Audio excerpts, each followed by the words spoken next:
आज हम देखते हैं पाठ संख्या 3 है मेरी शिक्षा।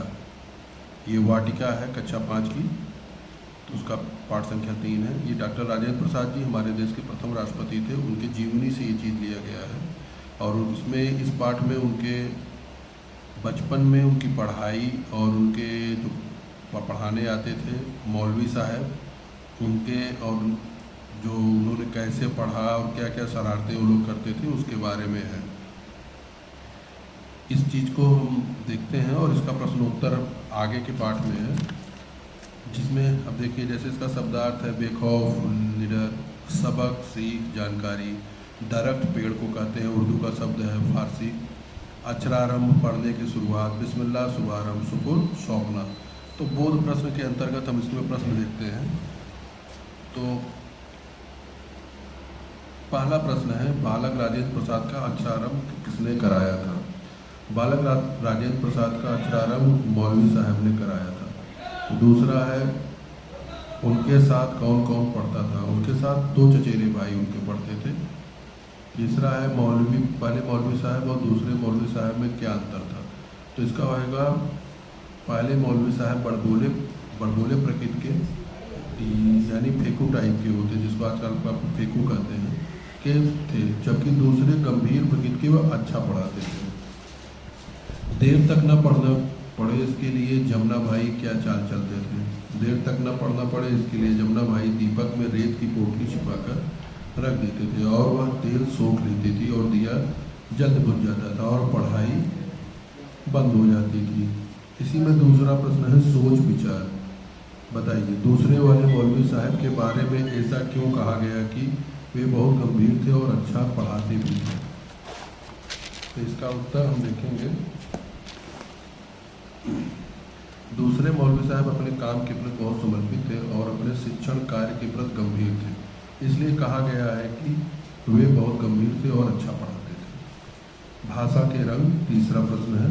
इसमें है नीचे लिखे शब्दों को सही क्रम में लिखकर वाक्य बनाइए। तो क्या है कोठरी, करते, रहा, में, वे, एक थे। तो इसको हम जब सही से रखेंगे तो इसमें आएगा वे एक कोठरी में रहा करते थे, वे एक कोठरी में रहा करते थे, सही वाक्य बन गया। दूसरा देखेंगे समय भी था खेलने डैश के लिए कूदने दिया जाता, खेलने कूदने के लिए भी समय दिया जाता था। तीसरा प्रश्न है आधा प्रायः मिलती छुट्टी घंटे की थी, प्रायः आधा घंटे की छुट्टी मिलती थी।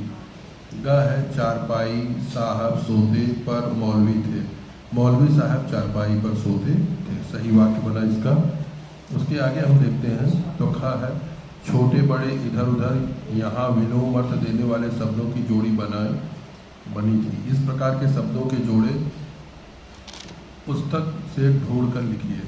विलोम अर्थ वाले शब्दों की जोड़ी, ऊपर का नीचे विलोम होगा, उल्टा सीधा, दाएं बाएं, काला गोरा, पढ़ना लिखना, खाना पीना।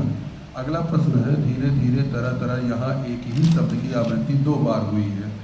इस प्रकार के 5 शब्दों के जोड़े पुस्तक से ढूंढकर लिखिए। आवृत्ति वाले शब्दों की जोड़ी निकल निकल, संभल संभल, जोर जोर, टहल टहल, उभर उभर, कौन कौन, घा। बेखौफ शब्द में बे उर्दू का उपसर्ग जुड़ा है, यह उपसर्ग शब्द में जुड़कर उसका अर्थ उल्टा कर देता है।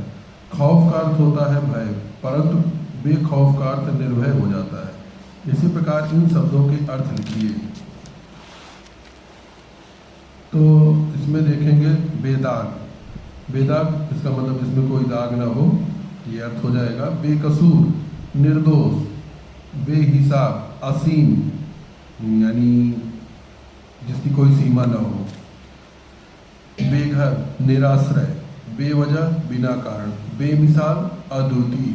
और आगे के प्रश्न 4, 5, 6, 7 हम स्वयं करेंगे। इस प्रकार हम देखते हैं कि पाठ मेरी शिक्षा का जो भी अभ्यास कार्य है उसको हमने यहाँ पे सफलतापूर्वक हल कर लिया है।